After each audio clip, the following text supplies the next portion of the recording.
पुंडलिकवरदे हरी विठ्ठल श्री ज्ञानदेव तुकाराम। पंढरनाथ भगवान की जय। प्रभु रामचंद्र भगवान की जय। पवनसुत हनुमान की जय। उमापति महादेव की जय। श्री नवनाथ महाराज की जय। 84 सिद्धनाथ महाराज की जय।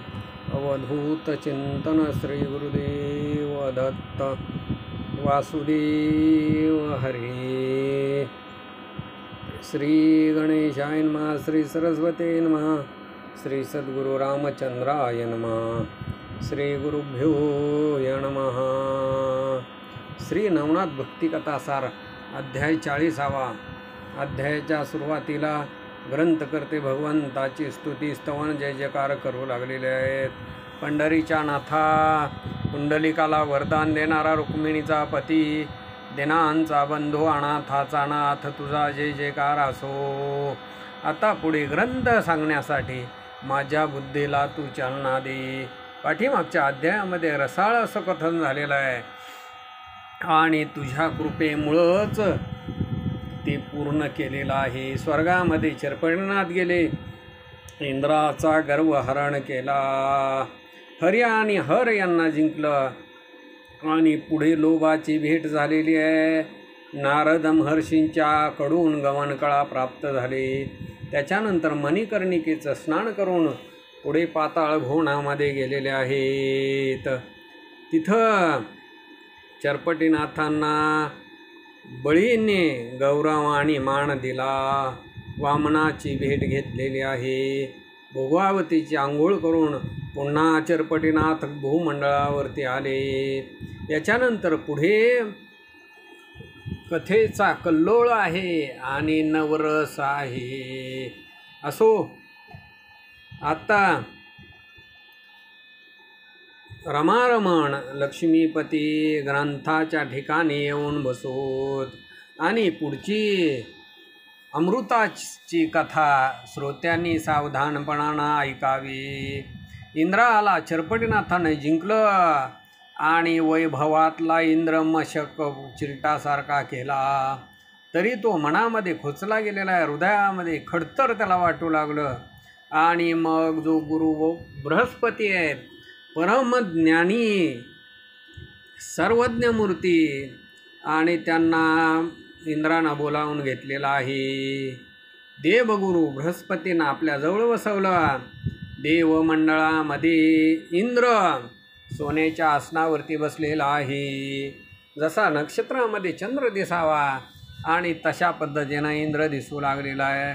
अशा पद्धतीनं इंद्र सभेच्या ठिकाणी बसलेला आहे आणि मग बृहस्पती त्यांना आपला आश्चर्य विचारू लागलेला आहे। चरपटनाथाचा प्रताप आश्चर्यानं सांगू लागला, आहा, अतिशय लहान असं वय असताना सुद्धा सूर्यासारखा थोर प्रताप केला।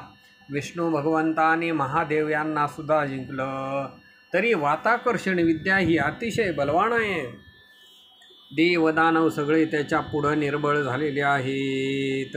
नाथपंथामध्ये हे महाबळ कसं प्राप्त झालं हे काही कळेना, तरी आता याला काय उपाय करावा, या कर्माला आता कोण लाग हवाय, असं आपल्या गुरुला इंद्र विचारू लागलेला आहे। त्यांच्या घरी जावं आणि त्यांचं दास्यत्व करावं आणि त्यांना प्रसन्न करावं म्हटलं तरी हे नाथ पृथ्वी तलावरती राहतात आणि मग इंद्रभुवन सोडून पृथ्वी तलावरती कसं जावं। प्रयत्न करून त्यांची भेट घ्यावी, पण ते तीव्र जोगी आहेत, वैराग्यशील, सतत तीव्र असं वैराग्य त्यांच्याजवळ आहे। तरी उगाच त्यांची भेट घेऊन म्हणावं की आम्हाला पण हे वाताकर्षणास्त्र शिकवा, पण आमची काय भेट आहे आणि म्हणून त्या आम्हाला शिकवतील। तरी हे भिडेचं उजेडपण दास्यत्व करून करावं म्हटलं तरी ते रान उमाळ हिंडतात, या पृथ्वी तलावरती तीर्थयात्रा करत फिरतात आणि मग त्यांच्या पाठीमागं फिरावं लागेल आणि मग त्यांची जर कृपादृष्टी झाली तर मग मात्र की अमरपुरीची सगळी देवमंडळी तेजोयुक्त होईल. तरी हा अट्टहास कशानं घडून येईल? आम्ही पुण्यवान कशानं हो? काही दिवस झाल्याच्या नंतर हेच नाथ माझे आसन घेतील.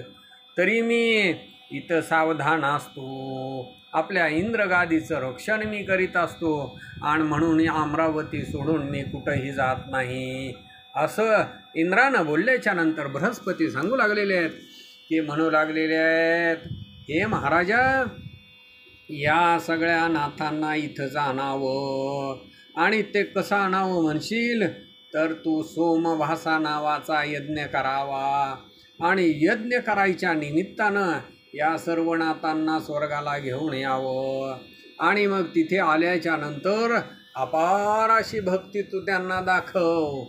नाथांच्या पोटी मोह उपजेल, मोह निर्माण होईल, अशी तू त्यांची सेवा कर आणि मग तुझं कार्य तू साध्य करून घे. असं ते देवगुरु बृहस्पती सांगू लागलेले आहेत. आणि मग ते नवनाथ तपस्वी एकदा का प्रसन्न झाले की मग तुझं काम होईल. असं म्हटल्यानंतर इंद्र म्हणू लागलेला आहे, त्यांना बोलवण्यासाठी आता मी कुणाला पाठवू? याच्यानंतर देवगुरु बृहस्पती इंद्राला म्हणू लागलेले, मच्छिंद्रनाथाचे पिता अष्टवसूमध्ये एक असलेले उपरिचर वसू आणि त्या उपरिचर वसूंना पाठवून दे. पृथ्वी तलावरती गेल्यानंतर ते मच्छिंद्रनाथांची भेट घेतील आणि त्यांना कार्य सांगून मच्छिंद्रनाथांना बोध करतील. त्यांना पाचारून सर्व कार्य जे आहे ते कार्य सांगून विमानामध्ये बसून नाथांना आणण्यासाठी पाठव. याच्यानंतर मच्छिंद्रनाथ अमरपुरीमध्ये आल्याच्या नंतर तू त्यांचा अतिशय थाटामाटामध्ये गौरव कर.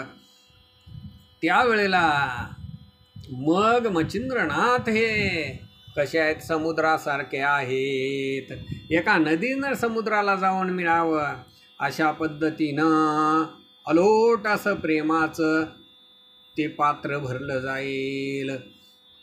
तरी तुझ्या मुखामध्ये ते पाणी पडल्याच्या नंतर तुझं जे कार्य आहे ते कार्य निश्चितपणानं पूर्ण होईल आणि ते तपाचं बळ नवनाथ तुला प्राप्त करून देतील. मग ते काय करतील तर तुला शस्त्रास्त्र संबंधी सगळी जी रत्न आहेत ती तुला देतील, असं गुरुचं वचन ऐकलेलं आहे. आणि मग इंद्रदेव अतिशय तोषलेला आहे, प्रसन्न झालेला आहे. मग मातलीला बोलावलेला आहे, रथामध्ये बसवलेला आहे आणि उपरिचर वसूंना बोलवण्यासाठी पाठवून दिलं. उपरिचर वसूंना घेऊन मातली आलेलं आहे. आणि त्याच वेळेला उपरिचर वसू म्हणू लागले, इंद्रदेवा, काय कामना तुमच्या मनामध्ये आलेली आहे? इंद्रदेव म्हणू लागलेला आहे की सोमयज्ञ करावा असं माझ्या मनामध्ये आलेलं आहे. तरी इच्छा हे वसू तुम्ही पूर्ण करावी. तरी विमानामध्ये बसून पृथ्वी तलावरती जावं, मच्छिंद्रनाथांची भेट घ्यावी आणि मच्छिंद्रनाथांना घेऊन नवनाथांची भेट घ्यावी. ते सर्व भावार्थित करून या अमरपुरीला घेऊन यावे आणि माझं जे यज्ञाचं कार्य आहे ते त्यांच्या हातून पूर्ण करावं. त्यावेळेला उपरिचर वसू हे अवश्य म्हणू लागलेले आहेत. तात्काळ विमानामध्ये बसले, बद्रिकाश्रमाच्या ठिकाणी मच्छिंद्रनाथांच्या जवळ आले. त्यावेळेला गोरक्षनाथ, धर्मनाथ, चौरंगीनाथ, काणिपनाथ, नाथ गोपीचंद, बद्रिकाश्रमामध्ये जालंधरनाथ, अडबंगीनाथ अशा तीर्थक्षेत्राच्या ठिकाणी हे नाथ एकत्र आलेले होते. अशा समुदायामध्ये मच्छिंद्रनाथांनी आपल्या पित्याला अचानकपणानं पाहिलेलं आहे. मग उठून उपरिचर वसूंच्या पायावरती डोकं ठेवलं आणि मग ते उपरिचर वसू सर्व नाथांना भेटलेले आहेत. सगळ्यांच्या मध्ये बसले आणि खाली मान घालून अतिशय सुकलेल्या चेहऱ्यानं इंद्राचं कार्य सांगू लागले. म्हणू लागले, इंद्राचं कार्य आहे. इंद्राच्या मनामध्ये असं वाटतंय की यज्ञ करावा आणि म्हणून त्या यज्ञासाठी आपण 9 ही नाथांनी सहाय्य व्हावं. अशा पद्धतीनं पुष्कळ गोड बोलून सगळ्यांचं मन तुष्ट केलेलं आहे. याच्यानंतर मच्छिंद्रनाथांना बोध केला. मच्छिंद्रनाथ अवश्य म्हणू लागले. मग जालिंद्रनाथ, कानिपनाथ, चौरंगीनाथ, मच्छिंद्रनाथ, गोरक्षनाथ, अडबंगीनाथ, नाथ गोपीचंद आणि अन्य जोगी जे आहेत ते विमानामध्ये बसलेले आहेत.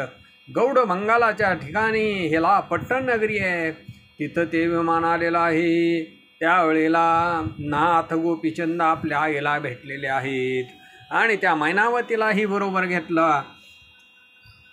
याच्यानंतर विमानामध्ये बसलेले आहेत. वडवाळ नावाच्या गावामध्ये आले. तिथं वटसिद्ध नागनाथांना घेतलेलं आहे आणि विमानामध्ये बसून पुढं जाऊ लागले. तिथून भर्तरीनाथांच्यासाठी ते विमान चालवू लागले. गौतमीच्या काठावरती भर्तरीनाथ आणि त्यांनाही तिथून घेतलेलं आहे. याच्यानंतर या पृथ्वीवरची तीर्थ महासिद्ध असे जे चरपटीनाथ करत होते ते अवंतिकेच्या जवळ ताम्रपर्णीच्या ठिकाणी भेटलेले आहेत. त्यांनाही तिथं विमानामध्ये बसवलेले आहे. त्याच्यानंतर पुण्य पावन असं वीट नावाचं गाव आहे आणि त्या गावाकडे विमान निघालेलं आहे. तिथं रेवण सिद्धनाथांना बोध केला आणि त्यांना हे विमानामध्ये बसवलं. असो 9 नाथ परिवारासहित त्या विमानामध्ये बसलेले आहेत. 84 सिद्ध आपल्याबरोबर घेतलेले आहेत आणि ते विमान इंद्रपुरीला जाऊ लागलं. इंद्रपुरीच्या द्वारामध्ये विमान आलेलं आहे.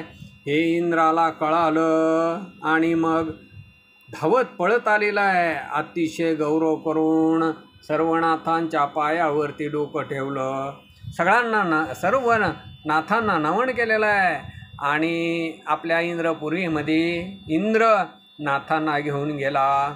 आपल्या आसनावरती बसवलेले आहेत नाथ आणि नाथांची 16 उपचारानं पूजा केली. नवनाथांनी इंद्रदेवानं नाथांना पाहिलेला आहे. मग अतिशय आनंद झालेला आहे आणि त्या नाथांचं तेज पाहिल्याच्या नंतर तो अतिशय गंभीर झालेला आहे. मग यज्ञाची जी कल्पना आहे ती कल्पना सांगू लागलेला आहे. म्हणू लागलेला आहे, हे महाराज आपण कोणत्या ठिकाणी यज्ञ करावा.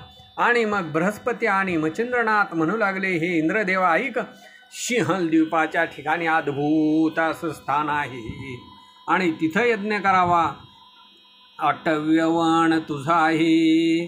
अतिशय थंडगार अशी सावली आहे. स्वच्छ निर्मळ असं पाणी आहे. तिथं कोणत्याच गोष्टीची कमतरता पडणार नाही. उपरीचर वसू गंधर्वांना घेऊन ते वन पाहण्यासाठी गेलेले आहेत आणि मग तिथं यज्ञ साहित्य जमा केलेलं आहे. आहुती टाकण्यासाठी सर्व साहित्य जमा करून यज्ञाला आरंभ केला. दाम्पत्य म्हणून इंद्र जो आहे तो बसला गेलेला आहे. मंत्र प्रयोग स्वतः देवगुरु बृहस्पती करू लागलेले आहेत. यज्ञामध्ये 9 ही नाथ स्वाहा म्हणून कुंडामध्ये आहुती टाकू लागले. पण ते वन किलोत्तळेच्या सीमेमध्ये होतं. अटव्य असं वन होतं. यज्ञ होत असताना मच्छिंद्रनाथांना मीननाथाची आठवण झाली आणि मग उपरीचर वसूंना बोलावलेलं आहे. मच्छिंद्रनाथ म्हणू लागलेले आहेत की हे पिताश्री, या सिंहलद्वीपाच्या ठिकाणी मीननाथाला कोणत्या ठिकाणी ठेवलेला आहे. तेव्हा उपरीचर वसू सांगू लागले, त्याच्या गावाच्या सीमेमध्येच हे अटव्यवन असं प्रसिद्ध आहे. तरी किलोत्तळे सहित मीननाथाला आताच घेऊन येतो. आणि मग उपरीचर वसू हे प्रत्यक्ष गेलेले आहेत आणि मीननाथासहित किलोत्तळेला बोलावून आणलेला आहे.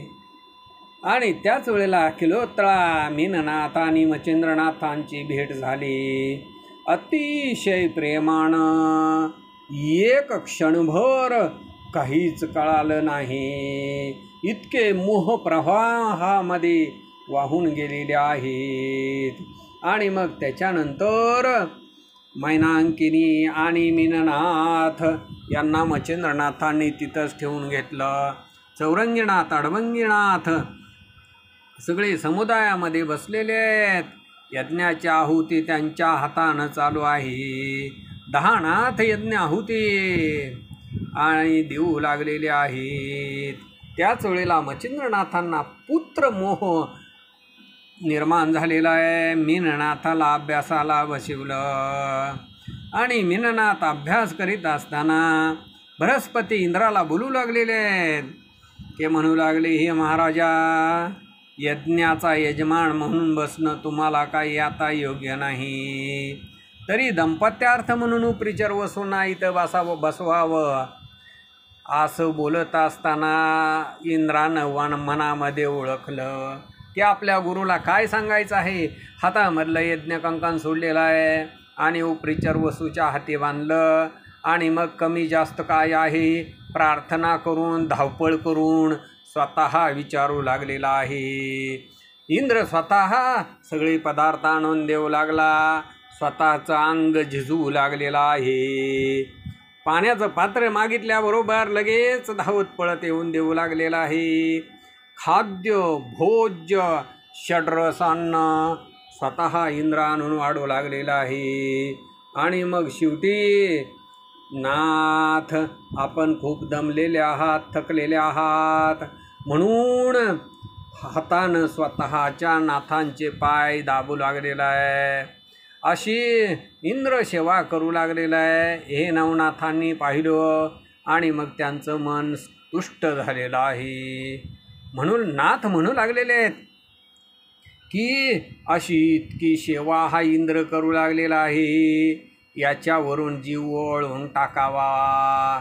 इकडं मीननाथ, त्या मीननाथाला मच्छिंद्रनाथांनी अभ्यासाला बसवलेला आहे आणि तीच वेळ जाणली गेलेली आहे. इंद्रानं मोराचा वेश घेतला आणि तिथंच जवळ असलेल्या झाडाच्या फांदीवरती जाऊन बसला.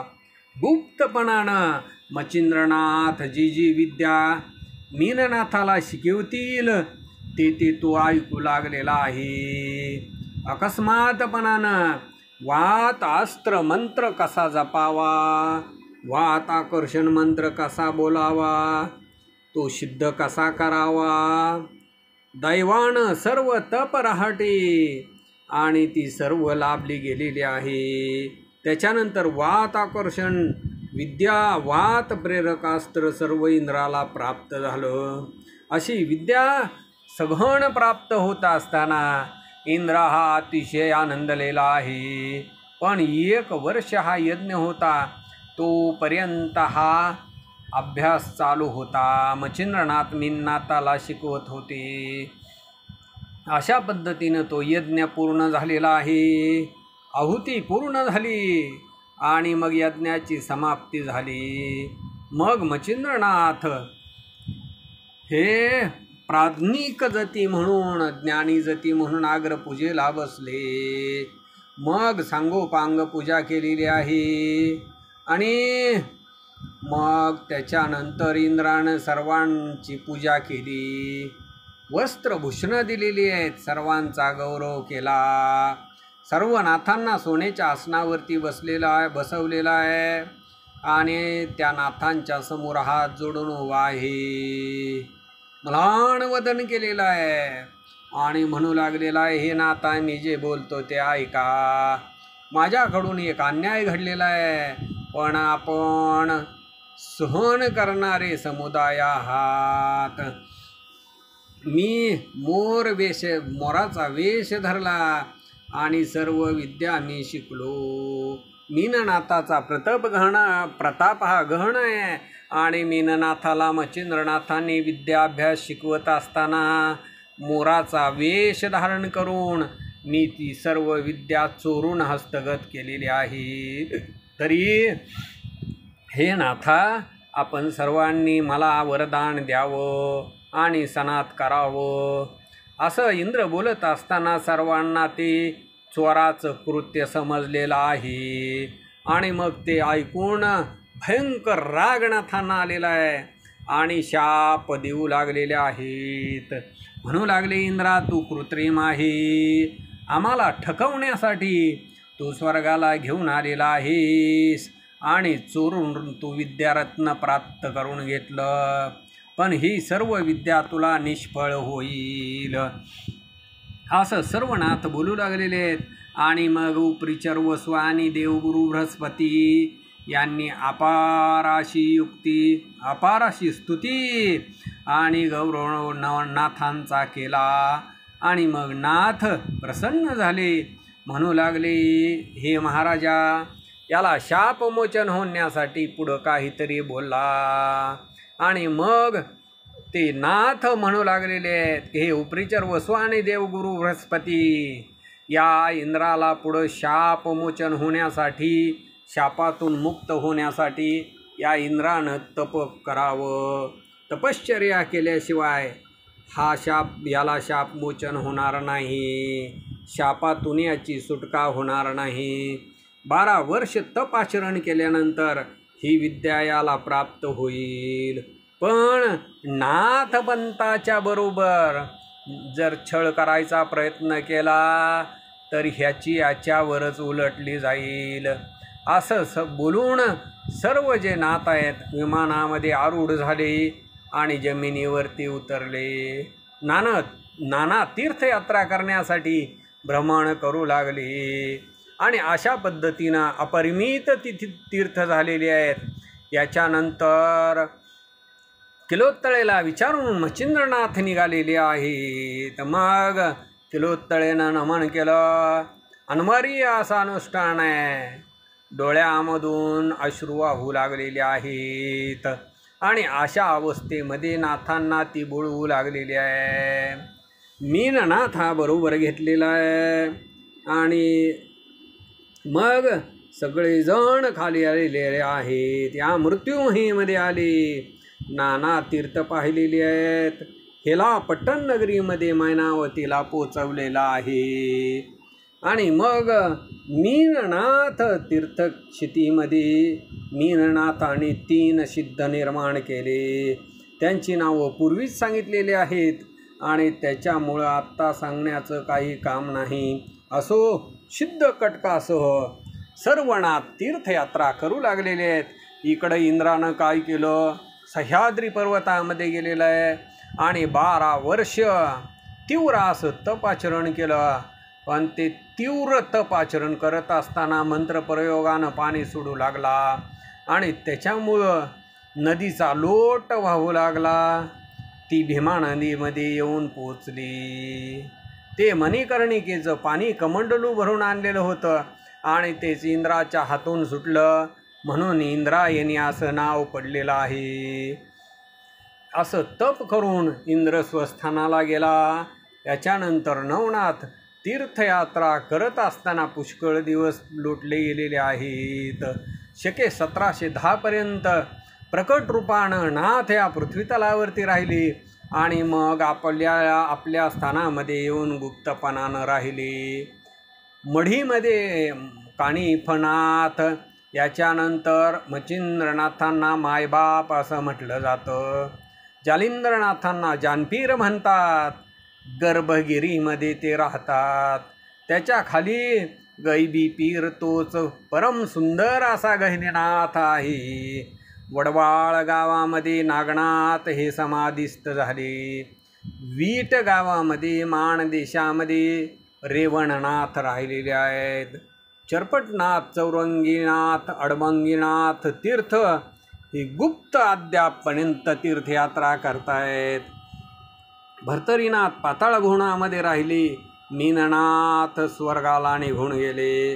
गिरनार पर्वतावर्षी गोरक्षमुनी दत्त आश्रमामध्ये राहिले.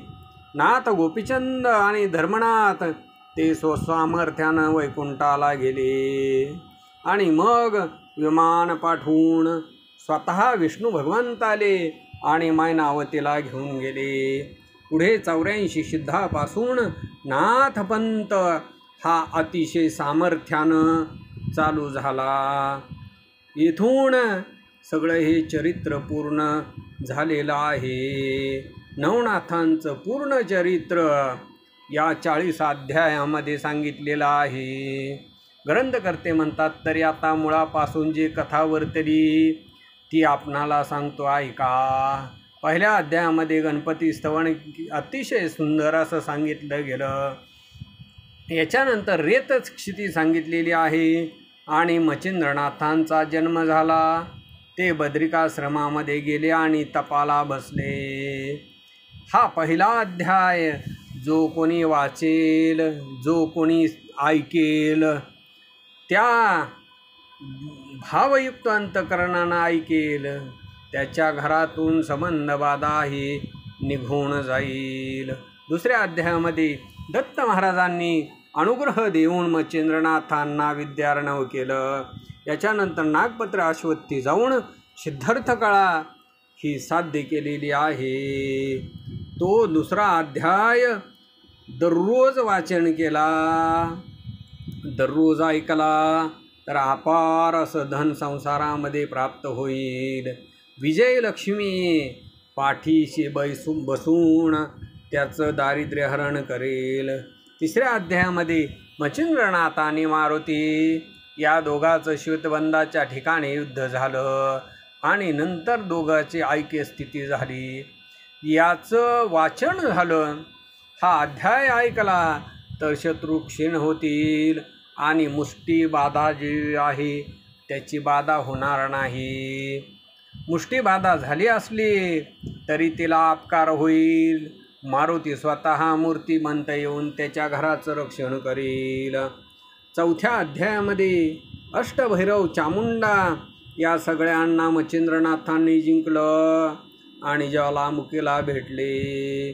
तो अध्याय रोज जर वाचला तर कपटाची वार्ताही चुकली जाईल, शत्रूचा पराभव होईल आणि निरंतर शांती प्राप्त होईल. 5व्या अध्यायामध्ये मच्छिंद्रनाथांनी भूत प्रसन्न करून घेतली, अष्ट भैरवांना जिंकलं आणि मच्छिंद्रनाथ विजयी झाले.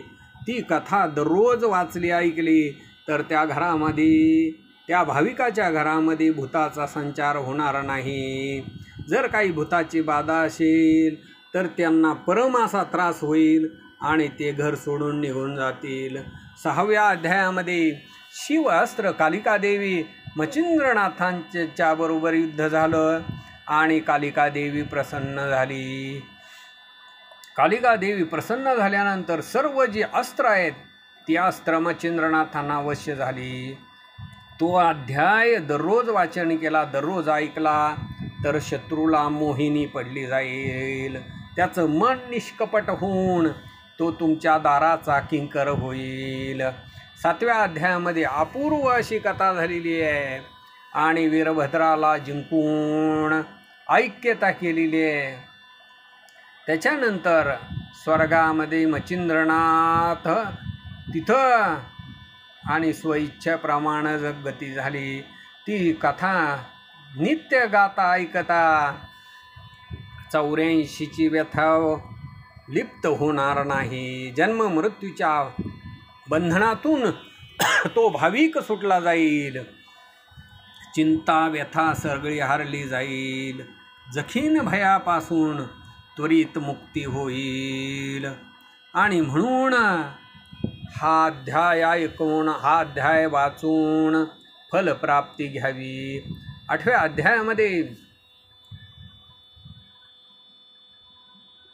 8व्या अध्यायामध्ये पाशुपत राजाला रामदर्शन झालं.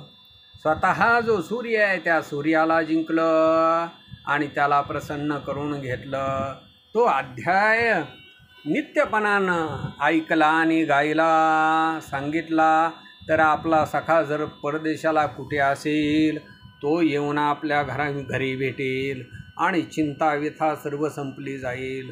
9व्या अध्यायामध्ये गोरक्षनाथांचा जन्म झाला. याच्यानंतर बद्रिकाश्रमामध्ये त्यांना विद्या प्राप्त झाली. तो अध्याय दररोज ऐकायला वाचला तर आपल्या मनामध्ये जी इच्छा आहे ती इच्छा पूर्ण होईल. ब्रह्मज्ञान, रसायन, कविता आणि 14 विद्या प्राप्त होतील.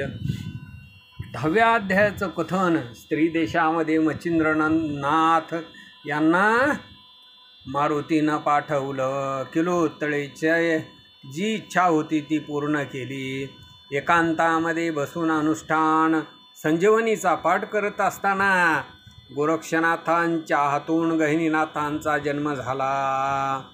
तो अध्याय दररोज वाचल्याच्या नंतर स्त्रियांचे सगळे दोष निघून जातील, कपटपणा सगळा निघून जाईल आणि मुलं वाचतील. जगामध्ये संतती म्हणून, माय म्हणून त्यांना प्राप्ती होईल. याच्यानंतर बृहद्रव्याच्या यज्ञामध्ये जालिंदरनाथांचा जन्म झाला. तो 11वा अध्याय वाचन आणि ऐकला तर अग्निपिडा कधी हे होणार नाही. आणि ज्यांच्या घरामध्ये पूर्वीचा काही दोष असेल तो जाऊन संपत्ती विशेष संततीसह प्राप्त होईल. 12व्यामध्ये जालिंदरनाथ यांना दत्त महाराजांनी अनुग्रह दिला. याच्यानंतर काणिपनाथाचा जन्म झाला आणि काणिपनाथासाठी जालिंदरनाथांनी देवांची विटंबना केली. तो अध्याय दररोज वाचला, दररोज ऐकला तर कोणतीही देवता क्षोभित होणार नाही. पहिला जर काही देवाचा क्षोभ असेल तर तो क्षोभ संपला जाईल. सुख सर्व त्या भक्ताला प्राप्त होईल. 13व्या अध्यायामध्ये मैनावतीला जालिंदरनाथ प्रसन्न झाले आणि तिला ब्रह्मरूपी सनात केलं. तो अध्याय वाचन केला दररोज जर ऐकला तर स्त्री हत्येचे सगळे जे दोष आहेत ते दोष निघून जाऊन त्याचं निरसन होऊन जे पूर्वज आहेत आणि त्या 14 पूर्वजांचा उद्धार होईल. 14व्या अध्यायामध्ये कथन झालेलं आहे. गोपीचंदराजानं जालिंदरनाथांना गर्तेमध्ये घातलं. बायकोचं ऐकून रात्रीच्या अंधारामध्ये त्यानं हे कृत्य केलं. तो अध्याय दररोज वाचन केला ऐकला तर मग कोणी जर कारागृहामध्ये पडलेला असेल तर त्याची कारागृहातून मुक्तता होईल आणि निर्दोषपणानं तो लोकामध्ये वावरेल. 15व्या अध्यायामध्ये अतिशय सुंदर कथा झालेली आहे. काणिपनाथ मारुतीचं युद्ध झालं. त्याच्यानंतर स्त्री राज्यामध्ये जाऊन पूर्णासा तिथ्य भोगलेला आहे. तो अध्याय दररोज गायला ऐकला तर घरची आणि दारची सगळी भांडणं मिटले जातील. शांती पाहून सर्व सुख प्राप्त होईल. तो निर्भयपणानं नांदेल. 16व्या अध्यायामध्ये काणिपनाथ गोपीचंदराजाला भेटले तरी तो अध्याय दररोज वाचला, नित्य ऐकला तर वाईट स्वप्न कधीही पडणार नाही. 17व्या अध्यायामध्ये जालिंदरनाथांना गर्तेतून बाहेर काढलं आणि त्याच्यानंतर गोपीचंदराजाला नागपंथाची दीक्षा दिली. तो अध्याय दररोज वाचला तर योग साधेल, योग त्याला प्राप्त होईल, दुष्ट बुद्धी निघून जाईल आणि तो सुपंथ पंथाला लागेल. 18व्या अध्यायाचं कथन बद्रिकाश्रमामध्ये गोपीचंदराजा गेलेला आहे आणि त्याच्यानंतर तपपूर्ण अशी चंपावती तिला जिवंत केलं. तो अध्याय दररोज वाचला ऐकला. ब्रह्महत्या जी आहे ती सगळी संपूर्ण नासून जाईल. पूर्वज कुणी नरकामध्ये पडले असतील तर त्यांची सुटका होईल. 19व्या अध्यायामध्ये गोरक्षनाथ आणि मारुती श्रीरामप्रीतीनं भेटले. तो अध्याय दररोज वाचला तर त्याला मोक्ष प्राप्त होईल. 30व्यामध्ये अद्भुत असं कथन झालेलं आहे. 20व्यामध्ये अद्भुत असं कथन झालेलं आहे. श्री मच्छिंद्रांच्या भेटी कारण गोरक्षरा ही स्त्री राज्यामध्ये गेली आणि स्नेह संपन्न अशी भेट झाली.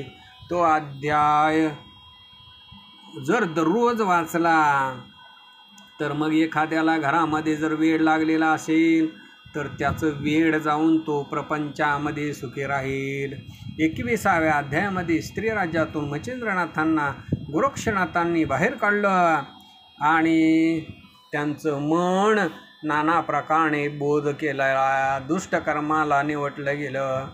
तरी तो 21वा अध्याय दररोज जर वाचला तर बहुजन्माची गोहत्या ती संपली जाईल आणि निष्कलंक चित्तामध्ये होऊन तो तपोलोकी प्राप्त होईल. 22व्या अध्यायामध्ये सोरटी नावाच्या गावामध्ये गोरक्षनाथांनी मीननाथाला मारून पुन्हा संजीवनी मंत्रानं मच्छिंद्रनाथाच्या मोहामुळं जिवंत केलं. तरी तो अध्याय दररोज वाचला ऐकला तर ज्यांना मुलगा व्हावा अशी इच्छा असेल त्याला मुलगा होईल. आपला मुलगा विद्यावंत होईल आणि सर्व लोकांमध्ये त्याला मान्यता मिळेल. 23व्यामध्ये रसाळ असं कथन झालेलं आहे.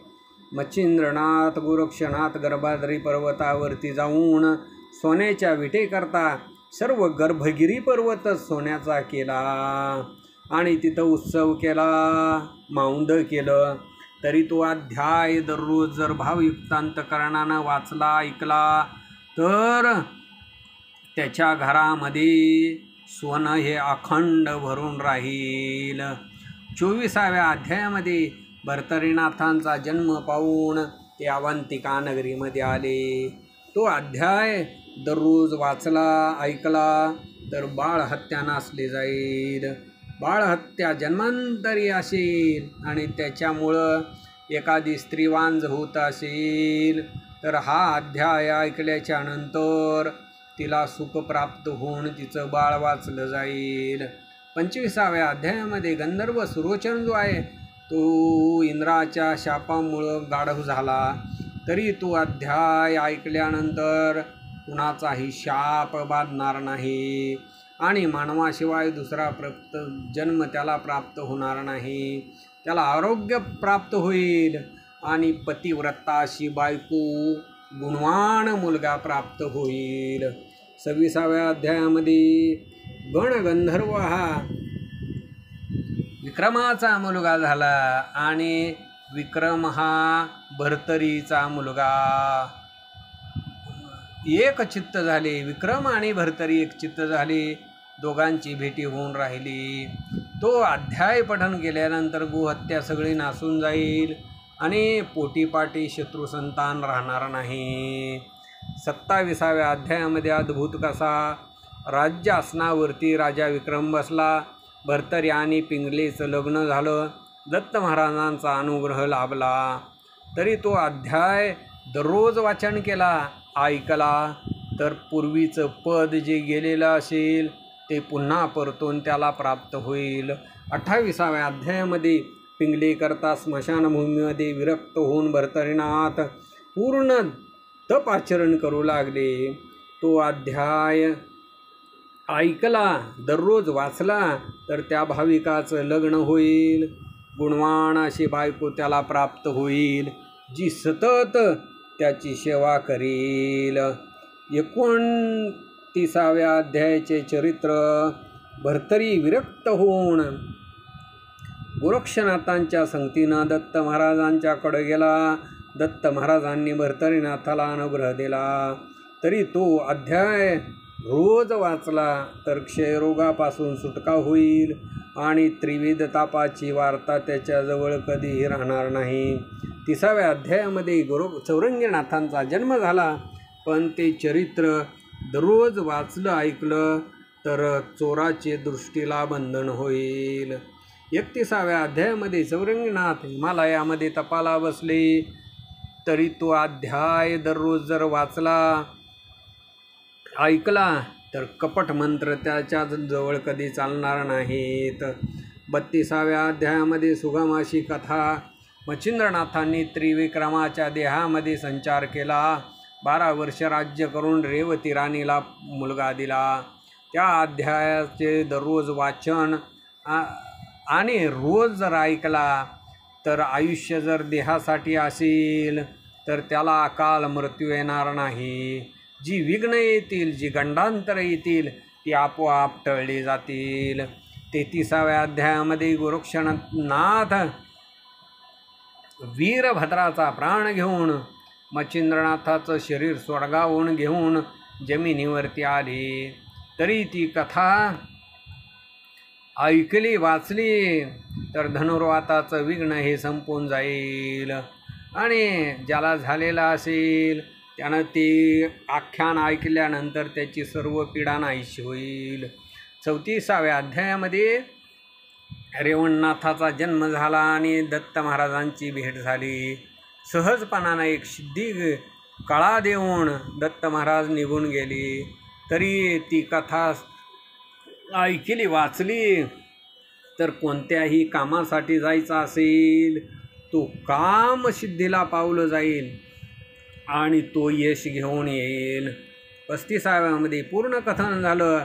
रेवणनाथ हे विद्यावान झाले. दत्त कृपेने स्वर्गामध्ये जाऊन ब्राह्मणाची बाळं आणली. तरी ती कथा ऐकली वाचली तर महासिद्ध असा पोटाला येईल. 42 पिढ्यांचं उद्धरण करून सगळे लोक त्याचं आख्यान गातील, त्याची कीर्ती गातील. 36व्यामध्ये अपूर्व अशी कथा झालेली आहे. वटसिद्ध नागनाथांचा जन्म झाला. अस्तिक ऋषी ताता आणि त्याची अस्तिक ऋषींनी त्याच्या आईचं पालनपोषण केलं. ती कथा जी आहे ती ऐकली वाचली तर साप आणि विंचू ज्याला दंश झालेला असेल त्याच्या विषाचं उत्तीर्ण होईल.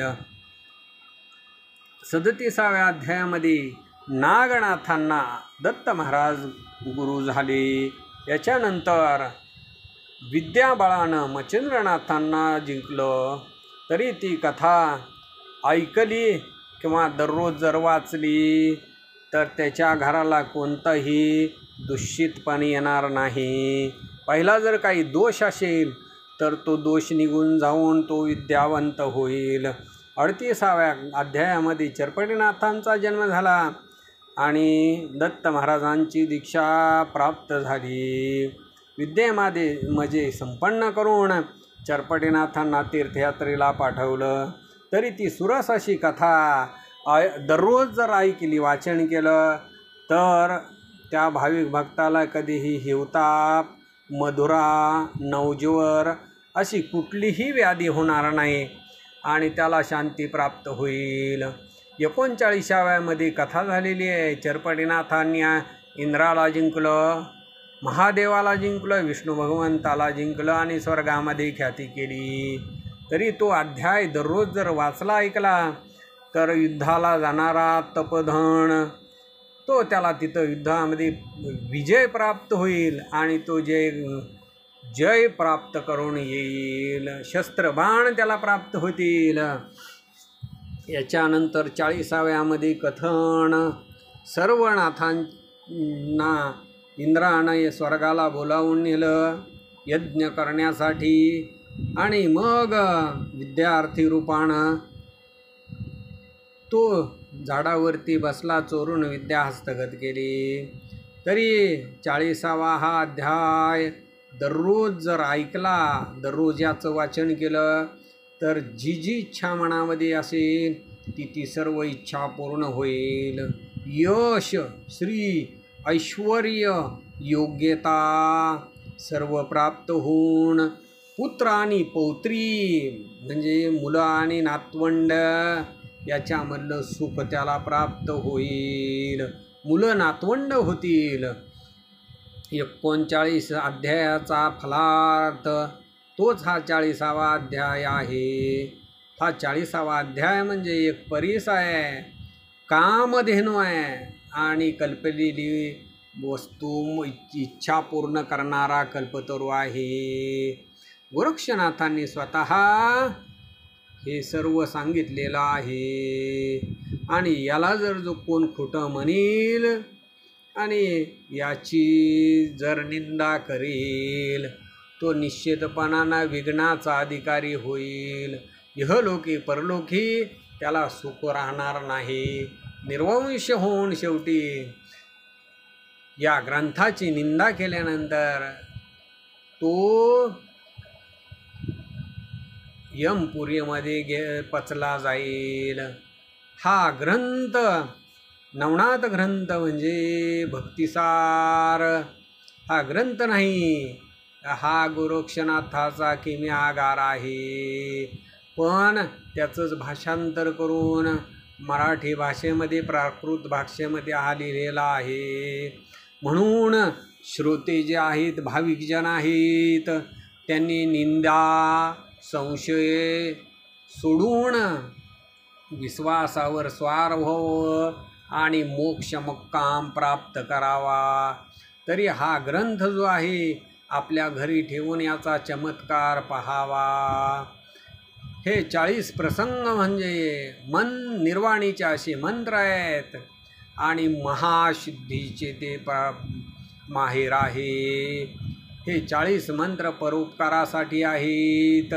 दुःखाची ते बोहरी करतील आणि म्हणून उगाच संग्रह करून हा ग्रंथ आपल्या घरी ठेवा. ह्या 40 अध्यायात मंत्र यंत्र जे आहेत ते अतिशय सुखकारक आणि पवित्रकार आहेत. दुःख दारिद्र्य हरण करणारे आहेत आणि तेच गोरक्षनाथांनी निर्माण केलेले आहेत. या अध्यायाचं वाचन जर 6 महिने केलं, ज्या कार्यासाठी आपल्याला जायचं आहे तो अध्याय वाचला ऐकला तर निसंशय ते आपलं कार्य पूर्ण होईल. याच्यासाठी आपण स्वतः अनुभव घेऊन बघावा, तो अध्याय वाचून बघावा, तो अध्याय ऐकावा. याच्यानंतर जरी वाचता येत नसलं तरी तो अध्याय ऐकावा. नाहीतरी उगाच संग्रह करून हा ग्रंथ घरी ठेवावा. दररोज त्याला नमस्कार करून भावयुक्त अंतःकरणानं नमन करावं. त्याच्यामध्ये त्याचं कार्य घडून येईल. एक फूल ग्रंथावरती ठेवून हे नवनाथ माझ्या कार्यासाठी आपण चला असं म्हणून नमस्कार करावा. असा याचा अतिशय सोपा मार्ग आहे. हा चमत्कार आपण करून पहा. नवनाथ स्वतः येऊन तुमचं कार्य पूर्ण करतील. तरी असो विजय संपत्ती श्रोत्यांच्या घरी नांदो. धुंडीचा मुलगा मालू नरहरीच्या वंशामध्ये देवांना हीच प्रार्थना करू लागलेले आहेत. शके 1741 प्रमाथी नाम ज्येष्ठ मास शुक्ल पक्ष प्रतिपदा या दिवशी ग्रंथ लिहून पूर्ण झाला. तरी ओव्या सर्व नेमस्त 7600 दैदिप्य मंत्र अशा या ओव्या आहेत. हे मंत्रच आहेत. ह्या एक ओवी म्हणजे एक मंत्र आहे. अध्याय वाचायला ज्याला जमत नसेल तरी अध्यायातली एक ओवी तरी त्यानं वाचून एक अध्याय तरी ऐकून नाथ नामाचा जप करावा आणि जे आपलं कार्य आहे ते कार्य करावं. असो आता बहुभाव झालेला आहे. श्रोते हे चिरंजीव असोत. इहलोकी परलोकी श्रोत्यांना आनंद प्राप्त हो. तरी समस्त नाथांना धुंडीचा मुलगा मालू नरहरी हेच विनवित आहेत की हे नाथा हे श्रोते सुखरूपवंत असो. सदा सर्वदा त्यांना सुखाची प्राप्ती हो. स्वस्ति श्री भक्तिकथासार समद्गुरुक्ष काव्य किमयागार सदा परिसूत भाविक चतुर 44 माध्याय ओढा. श्रीकृष्णार्पणमस्तु. शुभं भवतु. अध्याय 40 श्री नवनाथ भक्तिकथासार 44 समाप्त. पुंडलिक वरदे हरी विठ्ठल श्री ज्ञानदेव तुकाराम. पंढरीनाथ भगवान की जय. प्रभु रामचंद्र भगवान की जय. पवनसूत हनुमान की जय. उमापती महादेव की जय. श्री नवनाथ महाराज की जय. 84 सिद्धनाथ महाराज की जय. अवधूत चिंतन श्री गुरुदेव दत्त वासुदेव हरी. नवनाथांचा श्लोक. गोरक्ष जालंधर चर्पटास्य अडभंग काणिपमचंद्राध्या चौरंगी रेवाणक भरत्री संज्ञा भूम्यांबुरू नवनाथ सिद्धा. श्री दत्तात्रेयार्पणमस्तु. पुंडलिक वरदे हरी विठ्ठल श्री ज्ञानदेव तुकाराम.